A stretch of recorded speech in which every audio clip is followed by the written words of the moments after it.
नमस्कार, जनवार्तामध्ये आपल्या सगळ्यांचं स्वागत। सर्वप्रथम पाहूया ठळक बातम्या।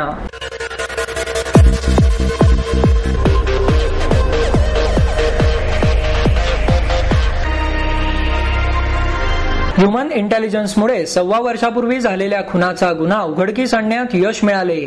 वरिष्ठ पोलीस निरीक्षक भानुप्रताप बर्गे यांची पत्रकार परिषदेत माहिती। जमीन संरक्षणासाठी लँड राईट नावाचे बिल पास करावे, याकरिता नेताजी काँग्रेस सेनेच्या वतीने जिल्हाधिकारी कार्यालयासमोर धरणे आंदोलन। पुणे मराठी ग्रंथालयाच्या शताब्दी महोत्सवानिमित्ताने स्वरभास्कर पंडित भीमसेन जोशी यांच्या स्मृती प्रित्यर्थ गुरुवंदना या संगीतमय कार्यक्रमाचे आयोजन। ह्युमन इंटेलिजन्समुळे 1.25 वर्षापूर्वी झालेल्या खुनाचा गुन्हा उघडकीस आणण्यास यश आले आहे, अशी माहिती वरिष्ठ पोलीस निरीक्षक भानुप्रताप बर्गे यांनी पत्रकार परिषदेत दिली। पुणे सातारा रस्त्यावरील नित्यानंद लॉजमध्ये वेश्या व्यवसाय करणाऱ्या युवतीचा मार्च 2010 मध्ये गळा आवळून खून करून मृतदेह 3 दिवसांनंतर पत्र्याच्या पेटीमध्ये टाकून देणाऱ्या तिघांना गुन्हे शाखेच्या सामाजिक सुरक्षा विभागाने गजाआड केले आहे। खून करणारे सातारा रस्त्यावरील सिटी प्राईड मल्टीप्लेक्स जवळ येणार असल्याची बातमी खबऱ्यांमार्फत पोलीस कर्मचारी अशोक टाकळकर यांना मिळाली होती, अशी माहिती बर्गे यांनी दिली। विश्वनाथ शेट्टी, दीपक कुमार सिगवाल आणि सुरेश कोठारी अशी गुन्हेगारांची नावे असून त्यांचा एक साथीदार सुधाकर शेट्टी फरार आहे। विश्वनाथ आणि सुधाकरने 14 मार्च 2010 रोजी रात्री नित्यानंद लॉजमध्ये रामिया उर्फ सिमरन गोविंद रेड्डी वय 25 राहणार बंगळूर हिचा खून केला होता। नित्यानंद लॉज हा संतोष आणि सतीश कोटियन यांच्या मालकीचा असून त्यांच्याकडून विश्वनाथ शेट्टीने लॉज चालवण्यासाठी घेतला होता। लॉजमध्ये शेट्टी बेकायदेशीररित्या वेश्या व्यवसाय चालवत असे। बंगळूरमधून पुण्यात आलेली रामिया तेथे वेश्या व्यवसाय करीत होती। दरम्यान रामिया आणि विश्वनाथचे प्रेमसंबंध जुळले। दोघांनी लग्न करण्याचे ठरवले। विश्वनाथने तिला वेश्या व्यवसायामधून बाहेर काढण्याचा प्रयत्न केला, परंतु तो घराबाहेर गेल्यानंतर रामिया वेश्या व्यवसाय करतच होती। रामिया पुन्हा व्यसन मार्गाला लागल्याचे समजल्यानंतर दोघांमध्ये भांडणे सुरू झाली। 13 मार्च रोजी रामियाने तिच्या भावाला फोन करून ती लवकरच त्याच्या मुलासाठी सोन्याची चेन घेऊन बंगळूरला येणार असल्याचे सांगितले। भांडण विकोपाला गेल्याने विश्वनाथ आणि त्याचा फरार साथीदार सुधाकर शेट्टीने रामियाचा 14 मार्च 2010 ला नित्यानंद लॉजमध्ये गळा आवळून खून केला। आज पुण्यामधून एक प्रॉस्टिट्यूशन करणारी मुलगी मिसिंग झालेली होती। ही मुलगी मिसिंग झालेली होती 14/3/2010 रोजी आणि सायमल्टेनियसली त्याच वेळेस खंडाळा घाटामध्ये एक लेडीची डेड बॉडी आणि एक जेंट्सची डेड बॉडी असे 2 डेड बॉडी त्यांना एकाच दिवशी मिळालेल्या होत्या। ह्या डेड बॉडीच्या संदर्भामध्ये 27/3/2010 रोजी खंडाळा पोलीस स्टेशन येथे गुन्हा रजिस्टर झालेला होता। मुलीची जी डेड बॉडी मिळालेली होती ती पत्र्याच्या पेटीमध्ये मिळालेली होती आणि ती डेड बॉडी विद्रूप झालेली होती, फुगलेली होती, परंतु डेड बॉडीच्या हातावरती नाव गोंदलेलं होतं आणि त्याच्यामध्ये एक ईगलचा गोंदलेलं चित्र होतं। त्याच्यावरून खंडाळा पोलीस स्टेशन तपास करत होते। सायमल्टेनियसली सहकारनगर पोलीस स्टेशनमध्ये जो मिसिंग मुलगी जी आहे त्या मिसिंग मुलीच्या कंप्लेंटच्या संदर्भात तपास चालू होता। हे दोन्ही तपास चालू असतानाच गेल्या 4 दिवसापूर्वी आमचे हवालदार जे आहेत टाकळकर, सामाजिक सुरक्षा विभाग गुन्हे शाखेमध्ये काम करतात, त्यांना इन्फॉर्मेशन मिळाली की ह्या मुलीचा मर्डर झालेला असून मर्डर करणारे 3 जण सातारा रोड परिसरामध्ये येत जात असतात।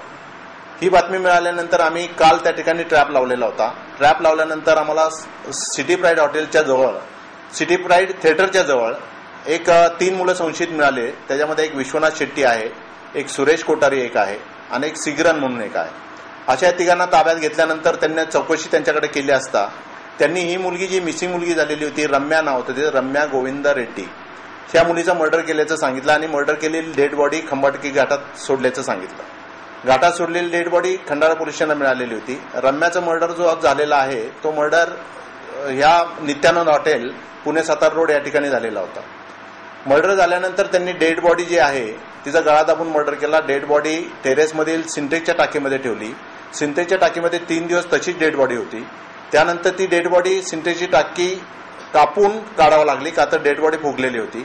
डेड बॉडी त्यांनी सुमोमध्ये प्रायव्हेट सुमो केली आणि सुमोमध्ये पत्र्याच्या पेटीमध्ये नेऊन खंडाळा घाटामध्ये खंबाटकी घाटामध्ये टाकलेली आहे। यामध्ये आरोपींनी कबूल केलेले की त्याचे आणि या मुलीचे प्रेमसंबंध होते। प्रेमसंबंधातनं त्या मुलीला वेश्याव्यवसायातनं बाहेर काढायचा प्रयत्न त्याने केला, परंतु ती मुलगी परत वेश्यावसा करायला लागल्यामुळे त्यांच्यात भांडण सुरू झाले आणि या भांडणातून त्यांनी हा मर्डर केल्याचं कबूल केलेलं आहे। या मर्डरमध्ये कुठलाही क्ल्यू नसताना फक्त टाकळकरांना मिळालेल्या ह्युमन इंटेलिजन्सवरती हा गुन्हा डिटेक्ट केलेला आहे। आता याच्यामध्ये 3 आरोपींना अटक केलेली आहे। एक विश्वनाथ शेट्टी जो मेन आरोपी आहे आणि विश्वनाथ शेट्टी बरोबर जो मर्डर करताना हजर होता तो सुधाकर शेट्टी फरार आहे। त्याचा शोध आम्ही घेत आहोत, तो अद्यापर्यंत काही मिळून आलेला नाही। आणि डेड बॉडी डिस्पोज ऑफ करण्यासाठी जे 2 जण होते त्यांना अरेस्ट केलेले, असे एकूण 3 जण अरेस्ट केलेले आहेत। तिघेच्या तिघे आता खंडाळा पोलीस स्टेशन ताब्यामध्ये दिलेले आहेत। जमीन संरक्षणासाठी लँड राईट नावाचे बिल पास करावे या मागणीसाठी नेताजी काँग्रेस सेनेच्या वतीने जिल्हाधिकारी कार्यालयासमोर धरणे आंदोलन करण्यात आले। धरणे आंदोलनात लँड माफियांच्या काळ्या धंद्यांना आळा घालण्यासाठी जमीन संरक्षण विधेयक संमत करावे आणि लोकपाल बिलासह या नव्या विधेयकाच्या मसुदा समितीत नेताजी काँग्रेस सेनेला प्रतिनिधित्व मिळावे याबाबतचे निवेदन उपजिल्हाधिकारी शैला माळी यांना देण्यात आले। याबाबतचा अहवाल राज्य शासनाच्या संबंधित खात्यास पाठवून पाठपुरावा करू असे आश्वासन नेताजी काँग्रेस सेनेच्या शिष्टमंडळाला देण्यात आले। हे धरणे आंदोलन नेताजी काँग्रेस सेनेचे संस्थापक अध्यक्ष रंगा शेठ यांच्या नेतृत्वाखाली करण्यात आले। नेताजी काँग्रेस सेनेचे प्रदेश अध्यक्ष संदीप कलातूर, पुणे जिल्हा अध्यक्ष रुपाली शिवले, कमिटी प्रमुख सूरज कुल्लातूर, शहर उपप्रमुख सुनील लोहार, पिंपरी चिंचवडचे प्रमुख राजाराम सुरकुले, विभाग उपप्रमुख अकबर मेनन, पिंपरी चिंचवडचे उपप्रमुख जोसेफ रोझारियो, कासारवाडीचे विभाग प्रमुख संजय पाटील, प्रशांत बोगम यांच्यासह अनेक कार्यकर्ते यावेळी उपस्थित होते। मी नेताजी काँग्रेस सेना प्रदेश अध्यक्ष संदीप कुलातूर। गेल्या 10 वर्षापासून आम्ही लँड माफिया लोकांच्या विरोधात काम करत आहोत। लँड माफिया ह्या शब्दाचा प्रयोग सुद्धा नेताजी काँग्रेस सेनेने केला आहे 10 वर्षापासून। 10 वर्षापूर्वीपासूनच आम्ही जिल्हाधिकारी कार्यालयात जसं की CBI स्पेशल ब्रांच विजिलन्स ह्या लोकांना आम्ही निवेदन देऊन त्यांच्या तक्रार केली होती। आजपर्यंत त्याच्यावर पूर्ण काही कारवाई झालेली नाहीये। गेल्या 5 वर्षापासून आम्ही इथं जिल्हा अधिकारी कार्यालयासमोर उपोषण धरणा करतोय, तरी पण आजपर्यंत पूर्णपणे काही असं झालेलं नाही त्यांच्या विरोधात काम। ह्याचा अर्थ स्पष्ट दिसून येते की ह्या सरकार लोक पण त्यांनाच साथ देतात लँड माफिया लोकांना। लँड माफिया लोकांनी आजपर्यंत 5 वर्षात 5,000 ते 10,000 एकरपर्यंत जागा तयार केली आहे। ह्याचा पूर्ण पुरावा नेताजी काँग्रेस सेनेने तयार केली आहे। आता बघायला गेलं की लोकपाल समितीमध्ये पण नेताजी काँग्रेस सेनेला स्थान मिळावी का, तर 10 वर्षापासून पूर्ण रेकॉर्डनी आम्ही काम करतोय। असं आमच्याकडे जे रेकॉर्ड आहे ते इतर पक्षवाल्याकडे कोणाकडेच नाहीये। अण्णा हजारेंनी सुद्धा आमचाच पक्षाचा मुद्दा चोरून दिल्ली जंतर मंतरला जाऊन त्यांनी उपोषण केला होता। या जंतर मंतरला जे उपोषण त्यांनी आमच्या भ्रष्टाचार मुद्द्यावर केलं, तो भ्रष्टाचार मुद्दा पण आमचा नेताजी काँग्रेस सेनेचाच आहे।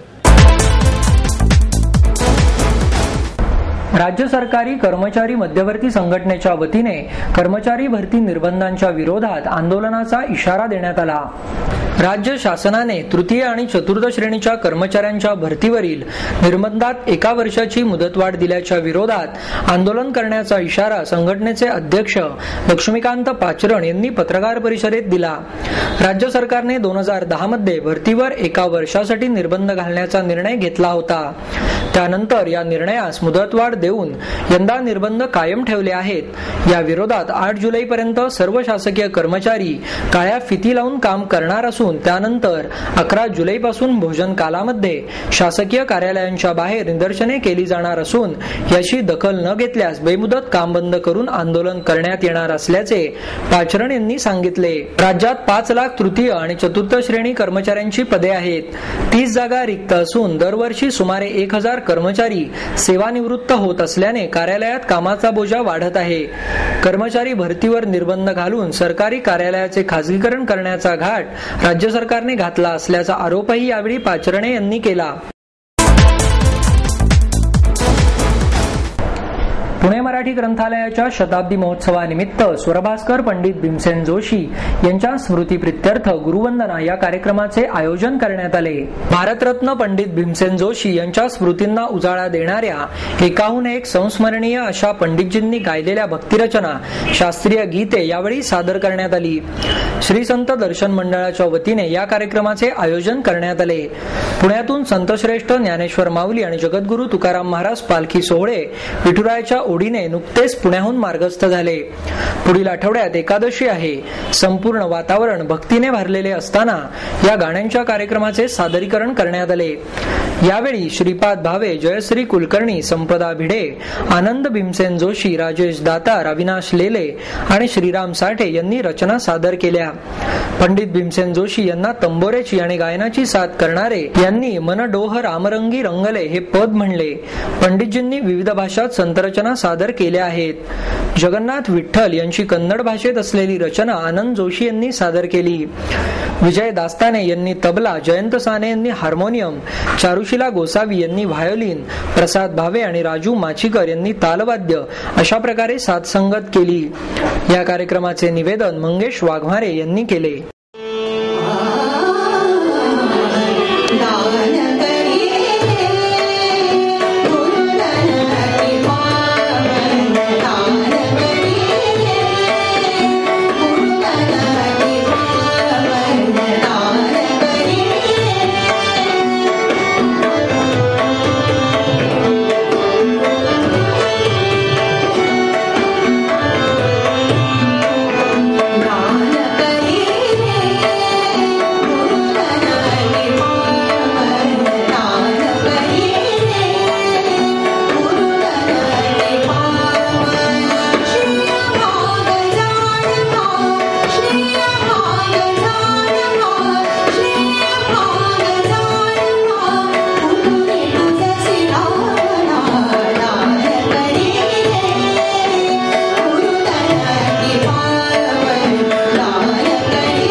हिंदू मुसलमानातील धर्मांधतेला आव्हान देण्यासाठी संत कबीरांचे विचार मार्गदर्शक ठरतील असं प्रतिपादन विचारवंत जावेद पाशा यांनी केले.